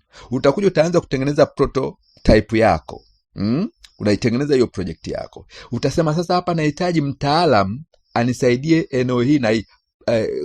Dr. Nicholas anasema okay, tunakuprovide, tunakupatia huo utaalam, hiyo consultation tukupatia sisi, utatulipa. Ila unawalipa kwa nini? Kwa pai. So wamekupa pai, so wamekupa pai za $100,000 bwana, ndio wamekusupport kwa pai $100,000, ingawa hawakupi zote wakati mmoja. Kwa hiyo unalipia ile consultation wanayokupa, unailipia kwa pai. Kwa hiyo unazidi kuwalipa tena pai core team, unawalipa ile pai walizokupa, unawalipa wao, wanakupa hiyo consultation. Wataalamu wanao. Si hata juzi hizi ya 100 dApps ambazo zinafanyiwa scrutinization huko, so walikuwa wanaambiwa rekebisheni hiki, na kama kuna consultation wanahitaji kuifanya, watasaidiwa na MIT wa kwao wa pai core team, na wanawalipa kwa pai. Okay, kwa utapewa consultation, utapewa hiyo mentorship, utasaidiwa mpaka ile prototype yako inakamilika, ile project yako inakamilika, kampuni yako inaanza kurun, inaanza kuuza huduma kwenye ecosystem. Inapoanza kuuza huduma kwenye ecosystem, unalipwa. Sasa fikiri, hapa nilikuwa najenga hoja nifike hii point. Fikiri, umenunua resources kwa pai, kwa sababu wamekuwezesha ununue kwa pai, si ndio? Wamekulink na makampuni mengine, ukaenda kununua kwa pai, sawa sawa. Ukafanya mradi mzima, ukafanya consultation, ukasimamiwa, ukapewa kila kitu kwa pai, umekamilisha. Sasa umeanza kutoa huduma kwenye ecosystem. Wewe utataka kulipwa dola, kwa sababu kila kitu umekitengeneza mpaka hapo kwa kutumia pai. Kwa hiyo ina maana na wewe unapoenda kuuza sasa kwenye ecosystem, huhitaji dola, unahitaji kulipwa pai. Sijui kama mnaiona hii scenario, huu mfano nilioujenga. Kwa njia hiyo Dr. Nicholas anakuwa ametengeneza a startup, ametengeneza kampuni ambayo inazalisha huduma na haihitaji malipo mengine yoyote isipokuwa inahitaji malipo ya pai. Kwa nini? Kwa sababu production ya service imefanyika into the ecosystem. Ndio ile unakumbuka, kuongeza production into the ecosystem. Uzalishaji wa huduma umefanyika kwa kutumia pai. Kwa hiyo hata mauzo ya huduma yatafanyika kwa kutumia pai. Sasa fikiri kama startups hizo zimetengenezwa, hizo startups 100, 500, 1000, makampuni 1000 ndani ya ecosystem, marketplaces, fintech 1000, fintech labda 100 kadhaa, marketplaces kadhaa, hizo AIs, generatives AIs kadhaa, zimetengenezwa nyingi, huduma startups nyingi everywhere, kila idara, kila kipengele hicho kilichozungumzwa hapo kina startups zake, makampuni yake yanayozalisha huduma na bidhaa na zinauza in terms of pie. Hebu niambie kama ecosystem ya mradi wa pie itahitaji dola? Haitahitaji dola. Kila kitu kitauzwa, kila huduma na kila bidhaa itauzwa kwa pie. Restocking haihitaji restocking kwenye dola, kwa sababu genesis yake imetumia pie. Kwa kama genesis yake imetumia pie, hata restocking yake itaendelea kutumia pie. Ndio maana nikitazama hii vision ya Dr. Nicholas ni sawa na kumtengeneza mlaji, halafu anamwezesha kumpa purchasing power ya pie, halafu anakuja anamtengeneza mzalishaji, na huyu mzalishaji naye anazalisha kwa kutumia pie. Kwa ina maana wakati huyu mzalishaji atakapokuwa anauza huduma au bidhaa, anaziuza kwa pie, yule mlaji naye anazinunua kwa pie. Ametengeneza ecosystem yenye mzunguko wenyewe kwa wenyewe, ndani kwa ndani. Haya ni maono makubwa sana ndugu zangu. Hakuna namna mradi huu unaweza ukafeli. Hakuna namna. Kitu pekee ninachokiona kinaweza kutokea ni kwamba huu mchakato, kuna ndugu yangu alinitumia screenshot. Sijajua ni nani aliuliza hili swali, na sijui hata ni grupu gani, kwa sababu amenitumia inbox, na bila shaka atakuwa ameitoa kwenye grupu mojawapo. Mimi niko kwenye magrupu kama 24 mengine ya nje ya nchi, mengine ndani ya, sidhani kama kuna mkoa, sijui, labda kuna mikoa kadhaa ambayo kuna magrupu ya pie simo, lakini mikoa karibu ngapi, zaidi ya 10 na kadhaa, 15 kuendelea, nimo kwenye magrupu mbalimbali. Zaidi ya 10 nimo kwenye magrupu mbalimbali. Sasa sijui ni group gani ndo ametoa hii screenshot, lakini screenshot afa akanitumia kwenye inbox yangu. Anauliza hivi, huyo ndugu anasema hivi,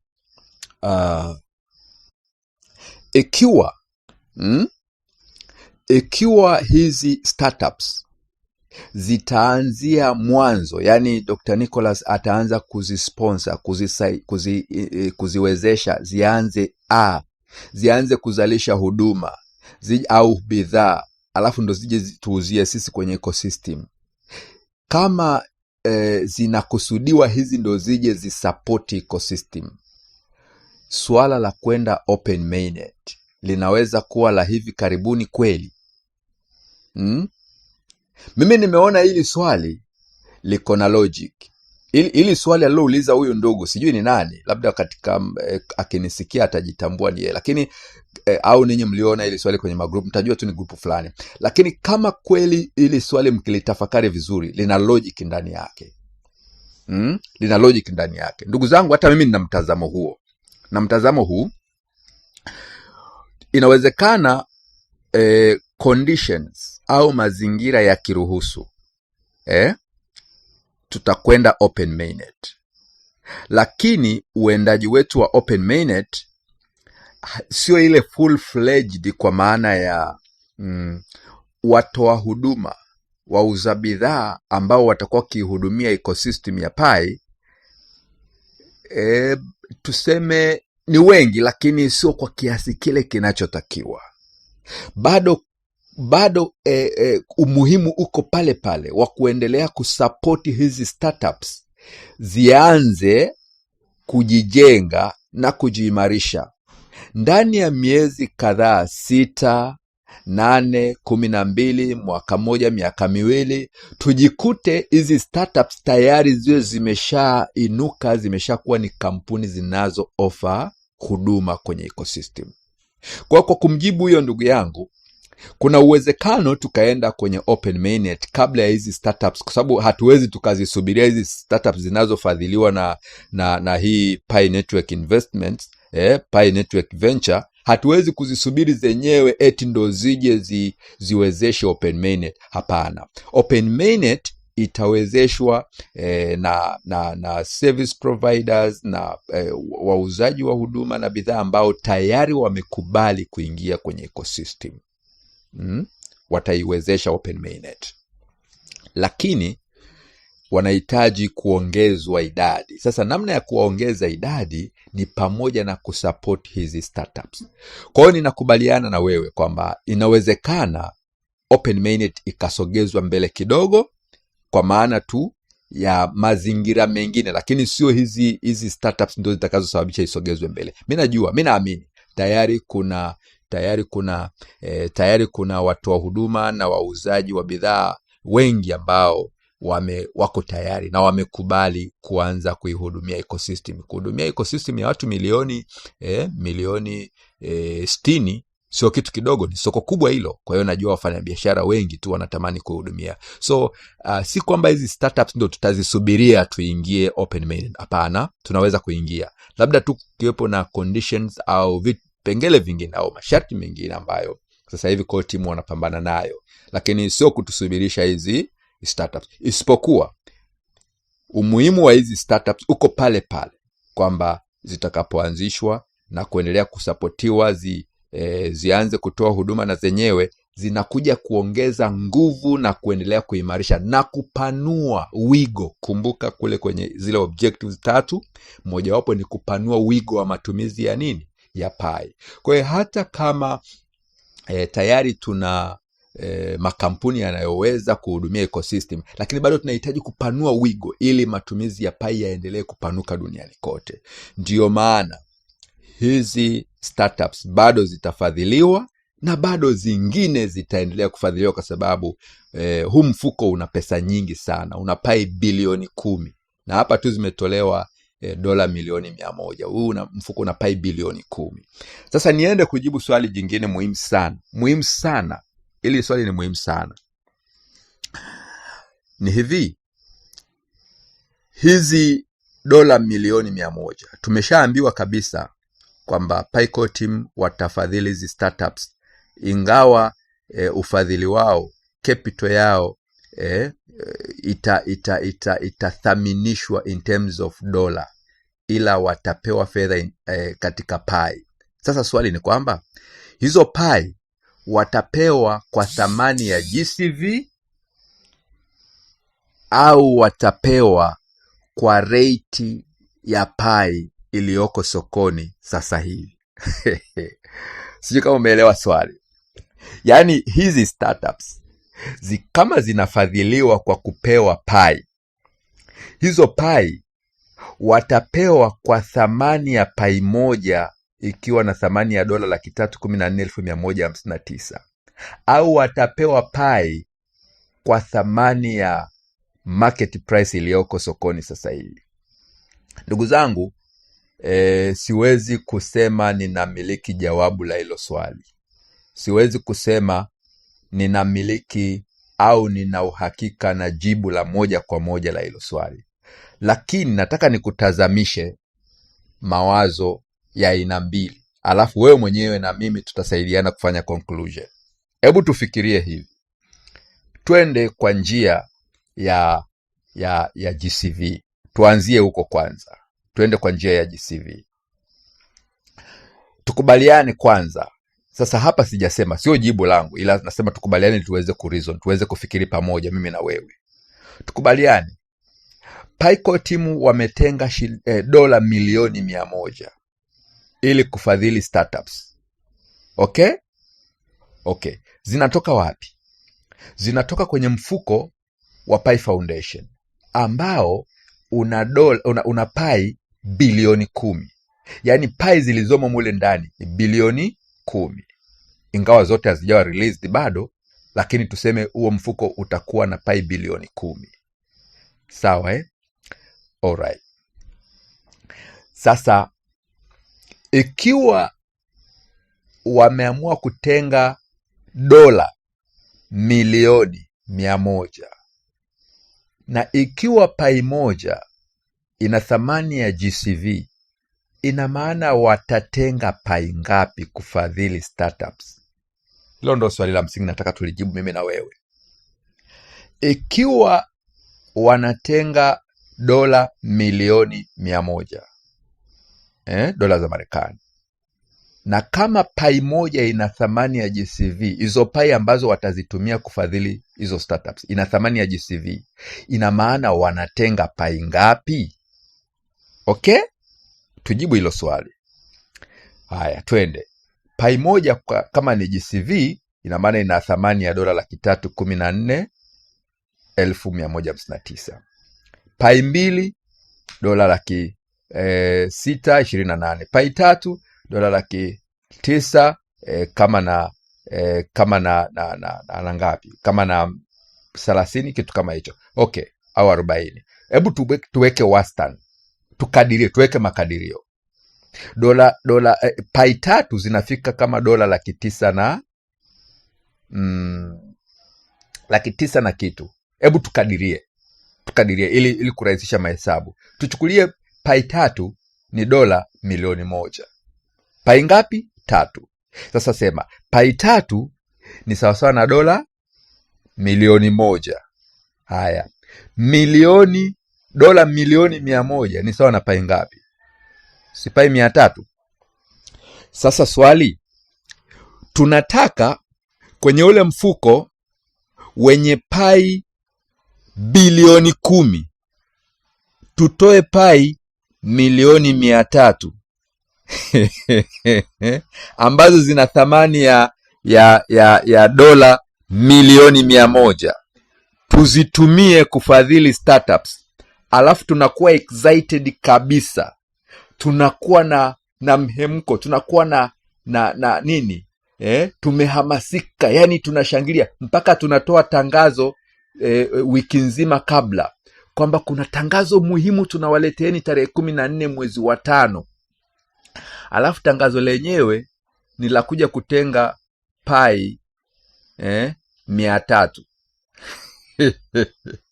Hizo pai 300 tunazozitenga zikafadhili startups za kusupport ecosystem.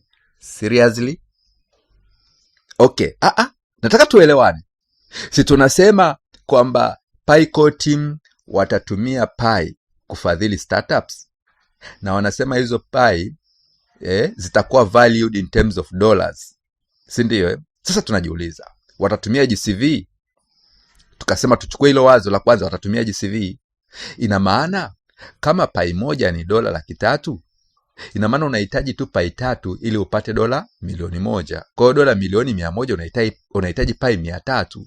Ina maana mradi mzima wa Pi Network Venture umetengewa pai 300. Ndugu zangu, hebu liweke hilo wazo pembeni. Njoo upande wa pili, kwamba pengine watatumia market value, market price ya sasa hivi. Maana yake ni nini? Hebu tuchukue wastani. Sasa hivi ina pai moja huko sokoni ni kama senti 90, senti 80. Okay, chukua kwamba rate ya sasa hivi ni dola 1. Pai moja ni dola 1. Maana yake tunapozungumza kutenga dola milioni 100, unazungumzia kutenga pai milioni 100. Kama kila pai moja kwa sasa huko sokoni na thamani ya dola 1, ina maana unazungumzia kutenga pai milioni 100. Definitely kwenye mfuko wenye pai bilioni 10, of course haziko huru zote, bado hazijawa released zote, labda kadhaa, lakini unapotenga pai milioni 100, pai milioni 100 pai milioni 100, angalau inaonekana umetenga fungu fulani kutoka kwenye fuko la pai bilioni 10. Mimi nashawishika kuamini kwamba Pi Core Team watatumia pai kufadhili hizi startups, lakini watazitumia kwa rate au kwa thamani ya market value ya sasa hivi, sio kwa GCV. Kwa nini? Kwa sababu wakati huu ambapo hizi startups zinahitaji kufadhiliwa, wanapochukua hizo pai watakazopewa na Pi Core Team, wanataka wakanunue resources kule nje, na wao watalazimika kulipa huko nje zile huduma au zile bidhaa wanazozinunua kule, watalazimika kulipa kwa kutumia rate iliyoko sokoni sasa hivi. Twende pamoja ndugu zangu. watalazimika kulipia huduma au kulipia resources, equipment kule wanakoenda kuzinunua kwa kutumia thamani ya pai iliyoko sokoni sasa hivi. Kwa hiyo pai watawapa PaiCo team, Pai Network Venture watawapa hizi startups pai kwa idadi ambayo itawawezesha wao kupata huduma na resources wanazozihitaji kule nje. Kwa hiyo watawapa kwa rate, kwa thamani ya pai sokoni sasa hivi. Sasa swali ni kwamba, je, ikatokea kwa mfano hii startup moja inahitaji kupewa dola 50,000. Manake watapewa pai 50,000, si ndio manake? Je, ghafla tukaingia open mainnet wakati ameshapewa pai 50,000? Yes, atakaye sherehekea, atakaye faidika, atakaye nufaika ni hii startup, ni hii kampuni ambayo imepewa ufadhili wa pai 50,000 kwa rate ya dola 50,000, lakini baada ya muda mfupi tukaingia open mainnet. Kwa hiyo sasa anaenda kununua resources na bidhaa na analipia consultations kwa kutumia GCV. Kwa hiyo atajikuta ana pai nyingi na utajiri mwingi sana, kwa sababu zile pai zitapanda thamani, zitakuwa na thamani ya GCV wakati alipewa thamani ikiwa ndogo. Yes, na hiyo hasa ndio maana ya ufadhili. Ndugu zangu, hiyo hasa ndio maana ya nini? Ya ufadhili. Alipewa hizi pai kwa kuwa underrated wakati ule, lakini sasa zimepanda thamani, kwa hiyo anaonekana kama amependelewa. Yes, hiyo ndio maana ya ufadhili. Naenda kwenye conclusion. Ninaamini PaiCo team watafadhili hizi startups kwa kutumia pai, ila watathaminisha capital na usaidizi wao na investment yao kwa kutumia the current market price ya hizi pai. Na ikitokea tumeingia open mainnet na thamani ya pai kapanda, atakayenufaika ni yule mmiliki wa startup ambaye atakuwa amepewa pai nyingi wakati huo zikithaminishwa chini, na sasa zitakuwa na thamani ya juu. Na hiyo hasa ndiyo maana ya ufadhili. Ndugu zangu, ninahitimisha kwa kusema hivi: kwa huu uchambuzi mfupi, sijui niite mfupi tena, kwa huu uchambuzi mfupi nilioufanya kwenye lile tangazo letu la Pai Network Venture, ninaiona seriousness ya PaiCo team katika kujenga mradi wa pai. Matokeo yake, kwa sababu pia ninatambua bado tunaendelea kusubiria na kufuatilia sheria za stablecoins ambazo zinaendelea kuchakatwa Marekani, na nimepata taarifa kwamba wiki hii inawezekana zikapigiwa kura kwenye bunge la Marekani na zikapitishwa kuwa sheria. Inawezekana baada ya wiki moja baadaye tukawa na sheria za stablecoin tayari Marekani. Kwa hiyo mazingira yakawa yameshawekwa kujua kama tumetimiza vigezo au bado. Kwa sababu ya mambo yote hayo, na bado PaiCo team wanaendelea kupambana kutimiza baadhi ya vigezo na masharti mengine kwa kisha wanapeleka kwenye open mainnet, bado nina matumaini makubwa kwamba tarehe 28 June inawezekana tukaenda open mainnet. Na sio mimi nimesema. Nakumbuka hata Madam Doris alivyotuambia hicho kitu, alisema tusijihakikishie. Kwa hiyo mimi nasema inawezekana tukaenda, lakini pia inawezekana ikaahirishwa. Hapa ndipo ninapoweka ushauri wangu.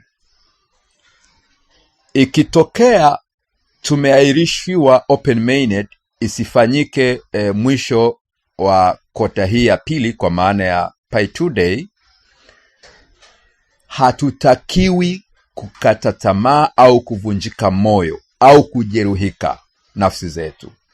Mimi nauona uwezekano inaweza ikatokea, na bado pia inawezekana tukaahirishiwa. Ikiwa PaiCo team wana focus katika kuimarisha mazingira na vipaumbele vyao vya kutengeneza mifumo ya ulinzi, decentralization ya zile dApps, masuala yote na nodes, kila kitu kikae vizuri, ndio watupeleke open mainnet. Ikiwa bado wanayaona haya hayajakamilika na wakaamua kuahirisha open mainnet, sisi hatutakiwi kuvunjika moyo wala kuona kama kuna jambo lolote ambalo linaelekea kuharibu mradi. No, mimi ninachokiona ni kwamba mradi unazidi kusukwa, mradi unazidi kutengenezwa, mradi unazidi kuimarishwa, ili tukiingia Open Mainnet tuweze kula matunda ya mradi wetu. Ndugu zangu, ushauri wangu ni huu: unatakiwa kuishi ndani ya mradi wa Pi kana kwamba utakuja kuingia Open Mainnet mwaka mzima au miaka miwili baadaye. Hutakiwi kuishi ndani ya mradi wa Pi kana kwamba una uhakika utaingia Open Mainnet kesho kutwa. Kuna watu wamefika hata hatua ya kwenda kuazima pesa benki, kuazima pesa kwa watu. Bwana, naomba uniazime pesa shilingi milioni 5, milioni 10, nafanyia jambo fulani, siku fulani nitakurudishia, wakiamini kabisa kwamba Open Mainnet itatokea wakati fulani na atapata pesa za kwenda kulipa deni. Ndugu zangu, mnakosea. Mnakosea.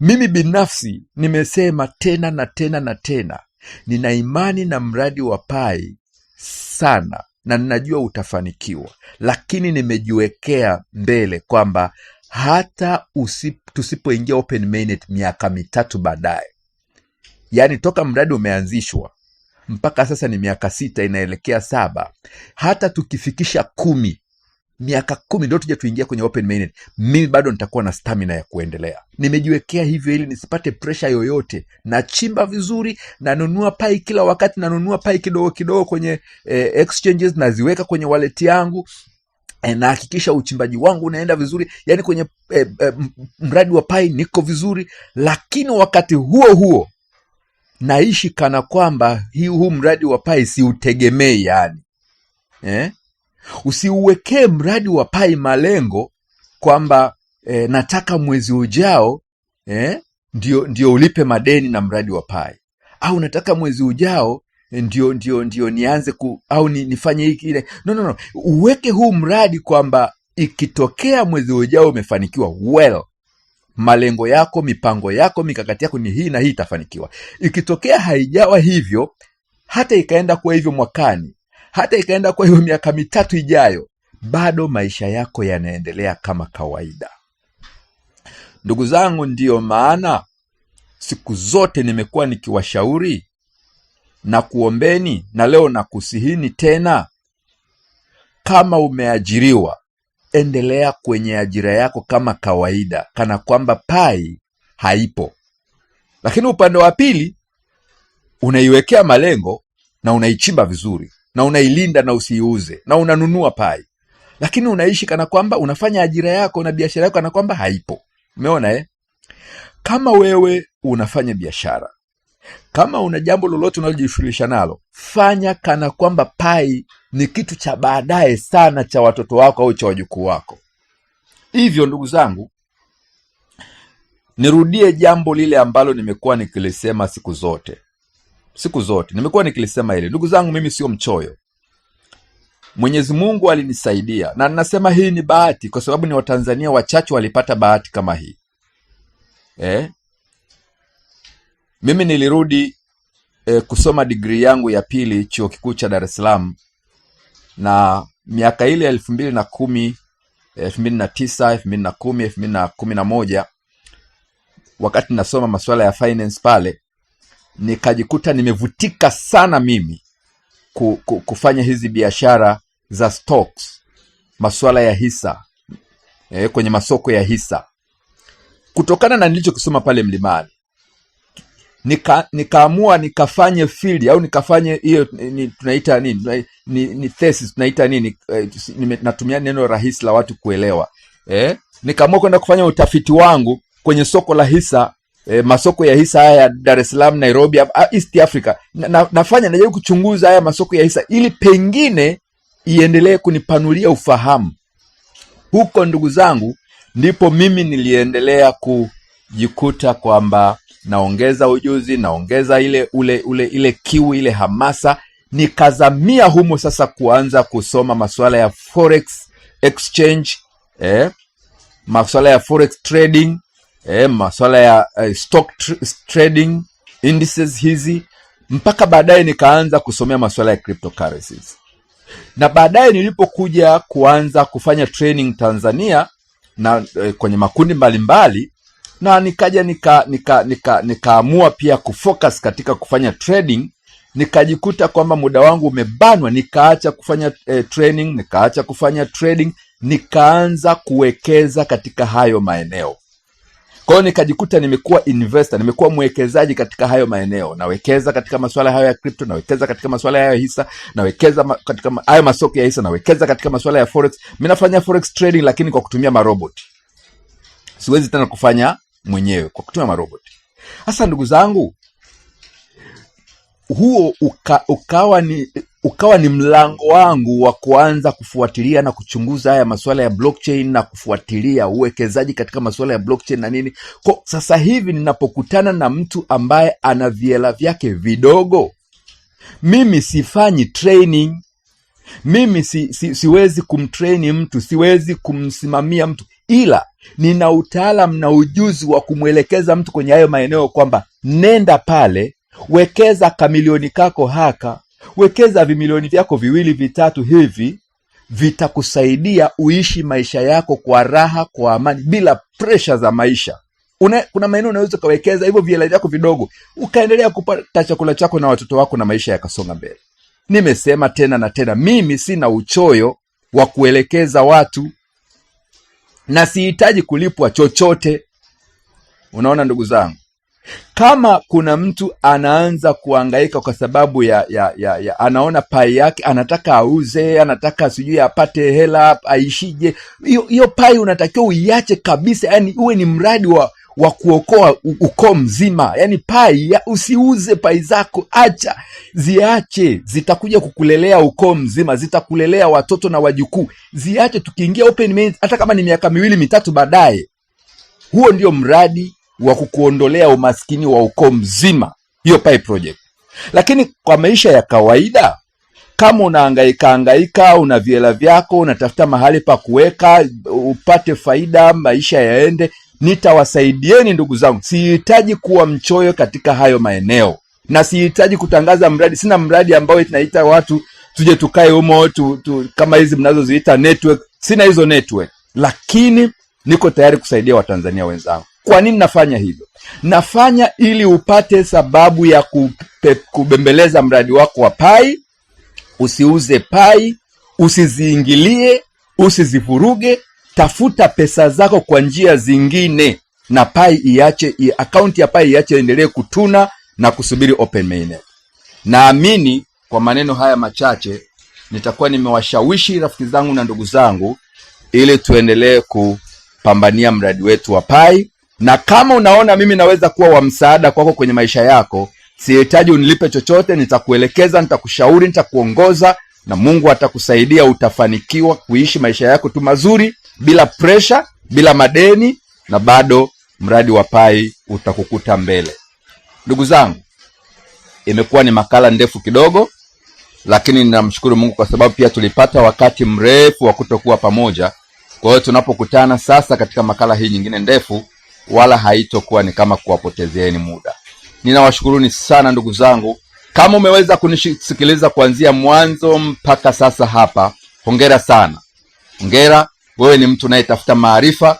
Wewe sio mtu unayependa update vifupi, unapenda maarifa. Ninakupongeza. Prophet Abraham Laizer, rafiki yako. Shalom shalom. Amen.